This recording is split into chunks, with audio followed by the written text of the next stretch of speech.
저는 토요일 날 저녁이 되면은 잠을 잘 이루지 못합니다. 그 첫 번째 이유는 강단에서 천지를 창조하신 하나님 말씀을 증거해야 할 두려움 때문입니다. 그리고 두 번째는 지난주에 참석하지 못한 우리 교우들이 이번 주에는 꼭 예배에 참석해야 될 텐데 하는 그런 기다림 때문입니다. 특별히 오늘은 비가 오면도 불구하고 또 주의 성전을 사모하면서 함께 예배 드리러 오신 우리 교우들을 보면서 힘을 냅니다. 우리가 우리 예배를 받으실 하나님은 살아계신 하나님이십니다. 인간의 생사화복과 우리의 슬픔과 우리 아픔을 아시고 치유하시고 함께 하시고 억울함을 풀어주시는 그와 같은 공의로운 하나님이십니다. 제가 최선을 다해서 말씀을 전가할 때에 그 하나님을 경험해서 위로받으시고 다시 힘을 내시고 다시 용기를 내어서 이 코로나19로 인하여 예배가 방해받지 않고 오히려 하나님과 깊은 영적인 교제가 나타날 수 있는 그와 같은 변환점 계기가 되시기를 주님의 이름으로 간절히 축복합니다. 조선 중종 때 영의정 홍은필이라는 분이 계셨어요. 이분은 조선 중종 때 아주 훌륭한 그와 같은 영의정이었는데 이 홍은필 씨가 영의정이 어느 날 여름에 대청마루에서 잠을 잤습니다. 이 잠을 자는데 배에 뭔가 꽉 눌리는 듯한 느낌이 나서 눈을 떠보니까 세상에 이게 웬일입니까? 그 홍은필 배 위에 큰 구렁이가 꽈리를 틀고 배 위에 꽈리를 틀고 혀를 날름하고 있는 거예요. 여러분 괜찮습니까? 아이고 세상에 이게 무슨 일입니까? 움직이면은요 뱀은 움직이는 걸 잡잖아요.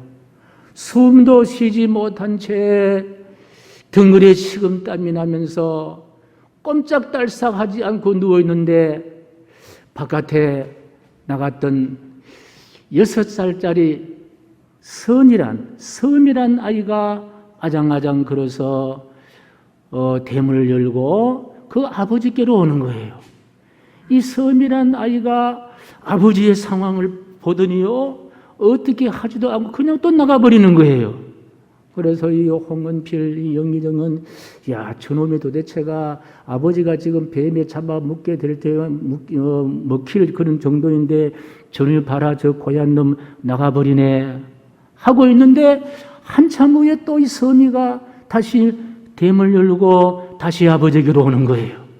그런데 이 섬이가 그때에 연못에 가서 개구리 서너 마리를 잡아가지고 아버지께로 와서 아버지 배 위에 있는 고링을 향하여 개구리를 탁 던져버리는 거예요. 그랬더니 이 홍은필 배 위에 꽈리를 틀고 앉았던 뱀이 벌떡벌떡 뛰어가는 개구리를 잡으려고 홍은필 배 위에서 내려오더라는 거예요. 6살 먹은 이 섬아이가 아버지를 살렸다는 거예요. 이런 일을 우리는 보고 뭐라 하느냐? 지혜롭다. 참 그 아이가 지혜롭다. 만약에 막대기를 가지고 뱀을 내려쳤으면 뱀도 못 잡고 아버지만 잡을 수밖에 없었는데 이 섬이라는 아이가 그 지혜를 발해서 뱀이 살아있는 개구리를 먹는다는 그것을 듣고 지혜롭게 아버지를 살렸다는 이와 같은 이것은 전설 따라 삼천리가 아니라 역사에 기록되어 있는 이야기입니다. 그래 장차 이 섬아이가 이 섬이라는 분이요 명재상이 되었고 대제학을 지나고 영의정을 세 번 했다는 그와 같은 역사가 있습니다. 그렇습니다. 사람이 살아가는 데 필요한 것은 바로 지혜입니다. 지혜가 필요합니다. 이런 지혜를 모아둔 책이 바로 잠언이란 책이에요. 오늘 하나님의 구원 역사란 큰 역사를 순례하면서 드디어 우리는 잠언까지 도달했습니다. 잠언이란 말은 미술레란 말인데 가르쳐서 훈계가 되는 말, 가르쳐서 훈계가 되는 말이란 그와 같은 명령입니다. 욥기는 원인을 알 수 없는 의인의 고난의 문제를 다루고 있는 지혜서라면은 시편은 하나님 있는 믿음의 사람들에게 당하는 말할 수 없는 아픔들, 탄식을 해결할 수 있는 지혜가 기록된 책이라면 이 잠언은 오랜 세월 이어온 믿음의 사람들의 모든 역사 가운데 흩어져 있던 지혜들을 모은 책이 바로 잠언서입니다. 그래서 이 잠언서는 누가 언제 썼는지 확실치가 않는 책이기도 합니다. 그러나 성경 열왕기상 4장 30절이나 32절을 읽어보게 되면은 이 잠언서를 언제 썼는지 그리고 누가 썼는지를 알 수가 있는데, 열왕기상 4장 30절 32절의 말씀을 우리 같이 읽어보겠습니다. 시작. 솔로몬의 지혜가 동쪽 모든 사람의 지혜와 애굽의 모든 지혜보다 뛰어난지라. 그가 잠언 3,000가지를 말하였고 그의 노래는 1,005편이며, 솔로몬의 지혜가 뛰어났다고 이야기하면서 이 잠언서 전체에 솔로몬이 3,000가지의 잠을 썼다고 하니 이 잠언서 전체는 거의 대부분이 다 솔로몬이 기록했고 솔로몬의 왕 때 기록된 것을 보게 됩니다. 그 외에도 아굴이라는 사람의 잠언도 있고 르무엘의 어머니의 잠언도 있고 그리고 외인 에돔 사람들의 잠언도 포함되어 있습니다. 오늘은 잠언서의 1장 1절에서 9절까지 말씀을 읽었는데 이 말씀 가운데 저는 특별히 3절 말씀이 가슴에 못처럼 확 닿는 그런 은혜를 경험하면서 이 3절 말씀을 중심으로 함께 하나님 말씀을 전하겠습니다. 3절 말씀 같이 읽습니다. 시작. 지혜롭게 공의롭게 정의롭게 정직하게 행할 일에 대하여 훈계를 받게 하며, 다시 한번 시작. 지혜롭게 공의롭게 정의롭게 정직하게 행할 일에 대하여 훈계를 받게 하며, 참 이 지혜롭게 공의롭게 정의롭게 정직하게 행할 사람들, 듣는 것만으로 해도 이런 사람들이 내 곁에 있다면 얼마나 힘이 들까? 내가 이런 사람이 될 수만 있다면 이런 사람이 되는 것이 얼마나 소중할까 하는 은혜의 말씀입니다. 사실 우리가 살아가는 세상 가운데는 불공평과 그리고 반칙이 난무하는 세상에 살다 보니까 그저 이런 말씀을 듣는 것만 해도 위안이 되고 소망이 되는 그와 같은 말씀입니다. 지혜롭게 공의롭게 정의롭게 정직하게 행한 일, 이 중에 한 가지라도 우리가 제대로 지킬 수만 있다면은 또 얼마나 좋고 얼마나 가치가 있을까 하는 생각을 가져보는데요. 그런데 오늘 이 본문의 말씀은 동일 문장에 다 소개된 것을 볼 때에 빼버릴 말씀이 없다는 사실을 알 수가 있습니다.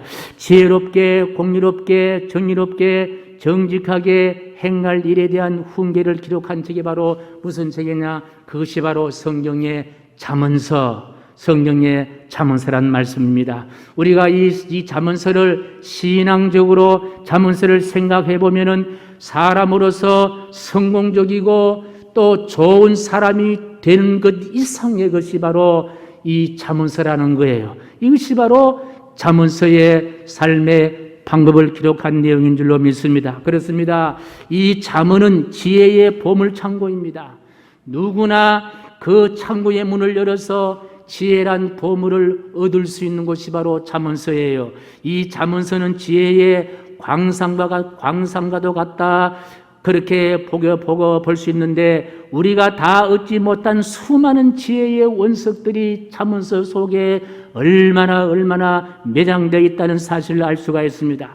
잠언서는 지혜의 생수와 같은 우물물이라 그렇게 생각합니다. 지혜의 목마른 자는 누구든지 들어와서 마실 수 있는 지혜들이 잠언서에 기록되어 있습니다. 잠언은 어떤 사람도 깨닫게 하는 지혜의 스승과도 같은 책이 바로 잠언서입니다. 잠언의 지혜는 윤리적인 가치 이상의 것이에요. 잠언의 지혜는 모든 지혜의 출발입니다. 왜 그럴까? 왜 잠언서가 이렇게 위대한 그와 같은 표현을 받게 될까? 그것은 잠언서의 지혜는요, 땅에 있는 것이 아니라, 잠언서의 지혜는 땅에 흩어져 있는 것이 아니라 하늘의 하나님으로부터 내려오는 그와 같은 지혜이기 때문인 것입니다. 다시 말씀드리면 하나님 그 자체가 바로 지혜라는 거예요. 하나님께 예배하는 이것이 바로 지혜라는 거예요. 하나님을 나의 아버지로 고백하는 이것이 바로 지혜의 사람이 될 수 있는 그런 근거란 말씀입니다. 그래서 하나님은 천지를 창조하실 때도, 그리고 땅을 창조하실 때도, 하늘을 견고하게 하실 때도 무엇으로 만들었다 그랬습니까? 지혜로 그렇게 창조하시고 땅을 견고하게 하시고 하늘을 지었다고 말씀하시고, 홍해를 갈라 이스라엘 백성들을 건너게 할 때도 바로 지혜였다는 거예요. 그 말씀이 잠언 3장 19절에서 20절 말씀에 있는데요, 우리 함께 말씀을 듣습니다. 시작. 여호와께서는 지혜로 땅에 틀을 놓으셨으며 명철로 하늘을 견고히 세우셨고 그의 지식으로 깊은 바다를 갈라지게 하셨으며 공중에서 이슬이 내리게 하셨느니라. 이 지혜를 명철로 표현하고 하나님의 지식으로 그렇게 표현하지만은요, 우리 하나님께서는 지금도 우리를 다스릴 때에, 역사의 역사를 다스릴 때에, 세계 우주를 움직일 때도 무엇으로 움직이시느냐? 지혜로 그렇게 다스리시고 움직이신다는 사실을 알 수가 있습니다. 그렇습니다. 잠언이 말하는 지혜는 하나님께로부터 오는 하나님의 선물인 거예요. 그래서 여호와를 아버지로 고백하는 자는 누구든지 이 하나님의 선물을 받을 수가 있다. 그리고 하나님은 이 지혜로 저와 여러분들을 교훈하시고 훈계하신다는 거예요. 그리고 하나님은 이 지혜로 우리 믿음의 사람들이 어떻게 살아야 할 것인가를 가르치러 계신다는 말씀입니다. 곧 지혜롭게, 곧 공의롭게, 곧 정직하게, 곧 정의롭게 그렇게 행할 것을 하나님은 말씀하여 주십니다. 이렇게 사는 사람이 사람으로서 가장 잘 사는 것이고, 가장 행복할 수 있는 것이고, 가장 평안한 것이고, 가장 안정된 삶을 살 수가 있는 방법이라는 거예요. 이렇게 사는 것이 우리 사람들이 마지막 걸어가야 할 그와 같은 목적지입니다. 어떻게 산다고요? 지혜롭게. 어떻게 산다고요? 공의롭게. 어떻게 산다고요? 정의롭게. 어떻게 산다고요? 정직하게. 그렇게 산다는 거예요. 그것이 잠언서를 통하여 우리 믿음의 사람들이 살아가야 할 방법이요, 법칙이요, 삶의 원리라는 말씀입니다. 하나님은 지혜의 왕 솔로몬을 통해서, 그리고 아울이라는 사람을 통해서, 그리고 한 어머니를 통해서, 그리고 이방인 에돔의 후손들을 통해서, 다양한 계층의 사람들을 통해서, 그들이 살아가는 다양한 삶의 모습을 통해서 얻던다는 것이 뭐냐? 지혜롭게 살아라, 공의롭게 살아라, 정의롭게 살아라, 정직하게 살아라. 이것이 바로 우리 인간이 경험할 수 있는 행복이다. 하나님께로부터 구원받은 자라면은 여기에 우리가 한번 도전해 보라는 거예요. 이렇게 한번 살아보자는 거예요. 이렇게 살아라고 말씀해 주시고 있습니다. 여러분, 언제 여러분이 행복합니까? 큰 돈을 모았을 때입니까? 아니면 큰 땅을 얻었을 때입니까? 아니면 과거에 급제했을 때입니까? 도대체 언제 행복합니까? 바로 지혜롭게 사는 때가 행복했다는 거예요. 지혜롭게 사는 것이 행복했다는 거예요. 물질에 목말라하는 것처럼 보이지만 결국은 우리 모두가 다 지혜에 목마른 자이다. 원천적인 목마름, 원래의 목마름, 목말라야 하여야 할 목마름, 바로 무엇에 목말라야 해야 하느냐? 지혜에 목마른 삶을 살아야 한다. 바로 그 지혜가 하나님으로부터 나왔음을 알게 하는 책이 바로 잠언이라는 책입니다. 잠언을 펼쳐 읽어가십시오. 잠언을 읽어가노라면요, 세상에 편재된 모든 지혜들, 하나님으로부터 우리에게 주신 하나님의 선물이라는 것을 알 수 있습니다. 그 선물의 포장을 뜯으면요, 첫눈에 확 들어오는 지혜의 말씀이 있는데요, 그 지혜의 말씀이 잠언 9장 10절 말씀, 우리 한번 같이 읽습니다. 시작. 여호와를 경외하는 것이 지혜의 근본이요 거룩한 자를 아는 것이 명철이니라. 1905년에서 1961년까지 56세란 짧은 생을 살다가 간 유엔 사무총장 한 분이 계시는데 이분이 바로 다그 함마슐트라는 분이에요. 많이 살지는 못했습니다만은 아주 유엔 사무총장 가운데 위대한 족적을 남긴 유엔 사무총장입니다. 이분은 스웨덴 총리의 막내 아들로 태어납니다. 업설라 대학과 스톡홀름 대학을 거치면서 경제학 박사 학위도 얻었습니다. 나이 31살 때에 스웨덴 중앙은행장 그리고 44살 때에 외무부 장관도 겪었습니다. 48세 때에 세속적 교황이라 부르는 유엔 사무총장에 선출이 됩니다. 정치, 경제, 외교에 일약 최고의 영향을 끼친 천재적인 사람이었습니다. 특별히 세계의 평화를 향한 그의 헌신은 하루에 4시간 정도 자지 못하고 세계 평화를 위해서 헌신과 헌신을 했던 사람이었습니다. 그런데 이분이 1961년 아프리카의 분쟁을 중재하기 위해서 비행기를 타고 가는 도중에 그 비행기가 추락하면서 아까운 나이 56세란 이 젊은 나이에 그들과 함께 했던 수행원 15명과 함께 아프리카의 한 산악지에 추락하면서 일생을 마감합니다. 콩고란 나라는 그날 1961년 9월 19일 민족적인 애도의 날로 선포하고 사후에 함마술처는 노벨 평화상을 수상합니다. 아까운 나이 56세였습니다. 제가 이렇게 함마술터의 이야기를 이렇게 장황하게 하는 것은요, 다른 놀라운 사건 때문입니다. 그 놀라운 사건이 이분이 순직한 후에 마킹즈라는 작은 책자가 출판되면서 그 책자 속에 그분이 몇 년 동안에 걸쳐 적은 짧은 일기 형식으로 된 함마술터가 남긴 유고집 때문입니다. 그분이 남긴 유고는 이렇게 시작합니다. 함께 읽겠습니다. 시작. 내 일기는 나 자신과 하나님과 씨름을 담은 내 인생의 백서입니다. 함마술터는 자신과의 하나님과의 씨름을 담은 인생의 백서라고 이야기합니다. 무슨 씨름을 할 것이냐?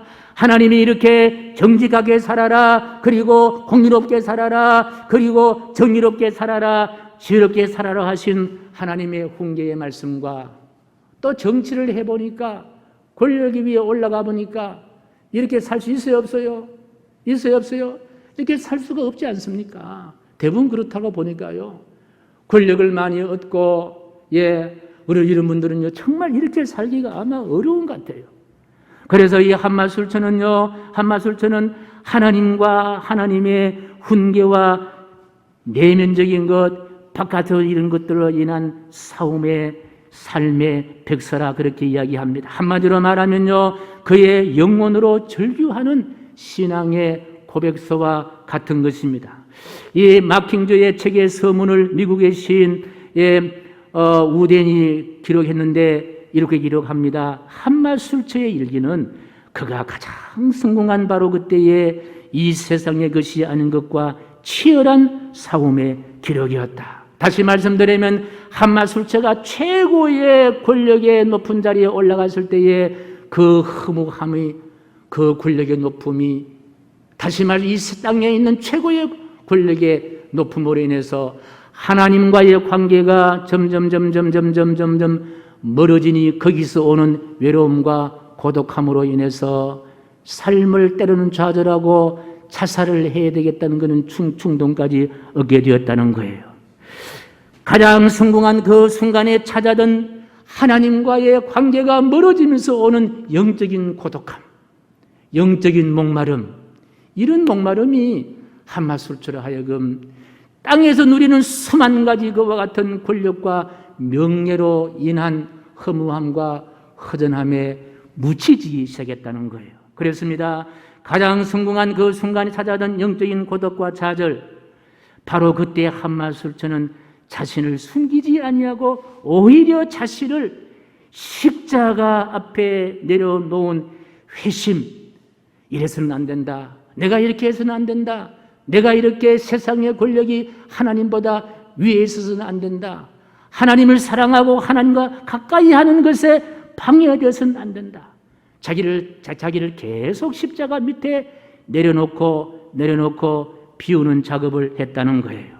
그래서 하나님의 영광을 위하여 모든 인간의 선을 위하여 한마술처는 자신의 도구로 내놓은 십자가의 길을 그는 그렇게 걸어갔노라. 그렇게 고백하고 있습니다. 그리고 1955년 가장 확실하게 정치가로 명성을 날리고 있던 어느 날 한마술처의 기도가 기록되어 있는데요. 이런 기도를 합니다. 같이 한번 보겠습니다. 시작. 하나님, 저를 은혜 받는 자리에 두시오니 감사드립니다.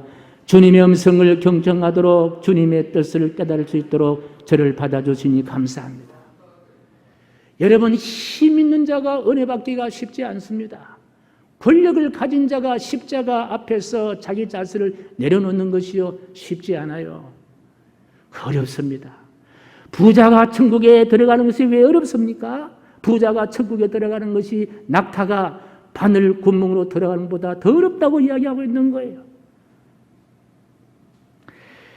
그렇습니다. 한마술처는 평생 하나님의 교훈 자문을 온몸으로 살다가 천국 가신 분입니다. 여러분, 우리 사람은 누구나 의인이 될 수도 있고요, 한순간에 악인도 될 수가 있습니다. 누구나 될 수 있는 의인은요, 어떻게 됩니까? 여호와를 경외할 때에 하나님 주시는 지혜의 능력으로 의인이 될 수가 있습니다. 누구나 될 수 있는 악인은 어떻게 됩니까? 여호와 하나님을 변질시킬 때에 오는 사탄의 능력으로 악인이 될 수가 있는 거예요. 저는 이번에 파키스탄을 점령한 무장 세력 탈레반, 여러분 유튜브 같은 경우에 보면 이미 탈레반이 어떤 만행을 자행하고 있는지 보신 분도 계실 거예요. 미국이 철수하니 하루아침에 무장 세력의 나라가 빼앗기고 통째로 빼앗기고 맙니다. 지금 미국의 정가에서는요, 바이든의 이번 결정이 바이든의 최악의 실정이다, 그렇게 이야기를 하는 분들도 있다라는 거예요. 미국이 빠지니 금방 무장 세력 탈레반이요, 아프가니스탄을 점령한 거예요. 탈레반이 점령한 아프가니스탄, 눈에 보이는 지옥 그 자체입니다. 세상에 168명밖에 탈 수 없는 미군 수송기에 680명이 타고 어떻게 그 탈 수 있냐는 거예요. 비행기 날개를 붙잡고 가다가 주택가에 떨어지는 그와 같은 아픔도 보았고. 참 이 탈레반이라는 사람들은요, 사람을 인격적으로 보지 않고, 특히 여성들은 인격적으로 보지 않는 것 같아요. 우리 하나님은 인권을 얼마나 소중하고 인간의 가치를 얼마나 소중하고 죽어갈 한 산 죄인을 살리기 위해서 독생자 아들 예수를 십자가에 매어달려 당신의 아들을 죽이면서 죄인들을 살리시는 하나님이 진짜 하나님이신데, 우리 하나님은 그렇게 보지 않잖아요. 남자나 여자나 다 인격적으로 그렇게 보신 하나님. 그러나 우리는 성경의 하나님은, 자문을 허락하신 하나님은 지혜의 하나님이십니다. 그 지혜의 하나님은 우리로 하여금 지혜롭게, 공의롭게, 정의롭게, 정직하게 살게 하십니다. 그러니 우리가 지혜롭게, 공의롭게, 정의롭게, 정직하게 살려면요, 유일한 한 가지 길밖에 없음을 보여줍니다. 그것은 바로 잠언 1장 7절 말씀요. 시작. 여호와를 경외하는 것이 지식의 근본이거늘 미련한 자는 지혜와 훈계를 멸시하느니라. 여호와를 경외하는 것이 바로 지혜라는 거예요. 여호와 하나님을 경외하는 삶을 살아야 한다는 거예요. 그러니 사랑하는 성도 여러분, 잠언서를 여러분 가장 가까운 데 두십시다. 어렵게 되어 햇살 같은 인생이 될 것이에요. 잠언 4장 18절 말씀 같이 시작. 의인의 길은 돋는 햇살 같아서 크게 빛나 한낮의 광명에 이르거니와. 잠언서를 가까이 하십시오. 자녀에게 무엇을 가르쳐야 할 것인지를 알게 될 겁니다. 잠언 22장 6절 말씀 같이 시작. 마땅히 행할 길을 아이에게 가르치라. 그리하면 늙어도 그것을 떠나지 아니하리라. 잠언서를 가까이 하십시다. 하나님의 인도함과 보호함을 얻게 될 것이에요. 6장 22절 말씀이에요. 시작. 그것이 내가 다닐 때에 너를 인도하며 내가 잘 때 너를 보호하며. 잠언을 가까이 하십시오. 선한 길, 의인의 길을 가게 될 것입니다. 2장 20절 말씀 시작. 지혜가 너를 선한 자의 길로 행하게 하며 또 의인의 길을 지키게 하리니. 잠언서를 가까이 하십시오. 하늘의 복을 얻을 것입니다. 3장 18절 말씀이에요. 지혜는 그 얻은 자에게 생명나무라. 지혜를 가진 자는 복되도다. 우리 자녀들에게 잠언을 읽게 하고 눈앞에서 그 잠언을 떠나지 말게 하십시오. 잠언 3장 21절 말씀이에요. 시작. 내 아들아, 완전한 지혜와 근신을 지키고 이것들이 내 눈앞에서 떠나지 말게 하라. 프린스턴 대학의 서양사 교수인 세계적인 역사학자가 H. 할빈슨이라는 교회 학자가 계시는데요. 이분은요, 이런 말을 했습니다. 왜 나는 기독교 역사가인가? 왜 세계 역사가가 아니라 나는 기독교 역사가인가? 이런 질문 앞에 이분은 이렇게 대답합니다. 우리 같이 한번 읽겠습니다. 시작. 내가 기독교 역사가가 된 것은 역사를 잘 알고 또 잘 가르쳐서가 아니다. 지식이 많아서도 아니다. 내가 기독교 역사가라는 단 한 가지 이유는 이 역사를 친히 창조하시고 지금도 그 운행을 섭리하시는 하나님의 역사이기에 두렵고 떨리는 가슴으로 그분의 역사를 대하고 있을 분이기 때문이다. 여호와를 경외하는 지혜로운 역사가의 솔직한 고백을 듣게 됩니다. 이처럼 하나님을 경외하는 신앙 위에 세워진 지혜는 개인의 삶을 풍요롭게 할 것이고 가정을 행복하게 할 것이고 인류의 역사를 하나님 손에 맡겨서 하나님의 뜻과 하나님의 의를 반드시 이루어가게 될 줄로 확신합니다. 이리 한 마리가 있었는데요. 이리 한 마리가 풀밭에서 한가롭게 풀을 뜯고 있는 나귀 새끼를 발견한 거예요. 그 이리는 적당한 거리까지 접근해서 잡아먹을 듯이 나귀 새끼로 달려들었더니 나귀 새끼는 얼른 발을 쫄룩쫄룩 들면서 아저씨 내가 지금 철조망을 건너오다가 내 발바닥에 가시가 박혔어요. 가시가 몇 개가 박혔기 때문에 이 모양 이대로 나를 잡순다면은 이리 아직 당신 속에 가시가 다 박혀가지고 죽을 수밖에 없어. 그렇게 이야기한 거예요. 그랬더니 나를 잡아먹는 건 좋은데 먼저 내 발바닥에 있는 가시를 빼고 난 다음에 먹으라고. 그러겠더니 이리가 그도 그러상하네 해서 이제 나귀 새끼 뒤에 가서 이제 발을 이래 살피는데 그 순간에 나귀 새끼가 뒷발을 꽉 차버렸다는 거예요. 그랬더니요, 그 뒷발이 이리 입에 정통으로 맞아서 이리 이빨이 와장창 다 빠져버리는 거예요. 여러분, 세상은요, 힘 있는 자가 사는 것 같지만은 지혜로운 자가 사는 곳이 바로 세상이다. 여러분, 우리가 사는 세상은요, 이리처럼 교활하고 잔인한 세상이 아닙니까? 이 세상이 다 이기는 것 같지만요, 누구는 이길 수가 없다. 여호와 하나님을 경외하는 지혜자는 이길 수가 없다는 거예요. 그래서 세상을 이기기 위해서 꼭 필요한 것은 바로 지혜로운 지혜입니다. 그렇다면 지혜롭게 사는 것이 뭐냐? 다시 복습합니다. 잠언 9장 10절 말씀요. 시작. 여호와를 경외하는 것이 지혜의 근본이요 거룩한 자를 아는 것이 명철이니라. 여호와를 경외하는 것이 모든 지혜의 근본이라고 하는 원리를 알았습니다. 이 원리를 알았으니 이제 우리 남은 여생 지혜롭게, 공의롭게, 정의롭게, 정직하게 살아갈 수 있는 저와 여러분 되시기를 주님의 이름으로 간절히 축복합니다.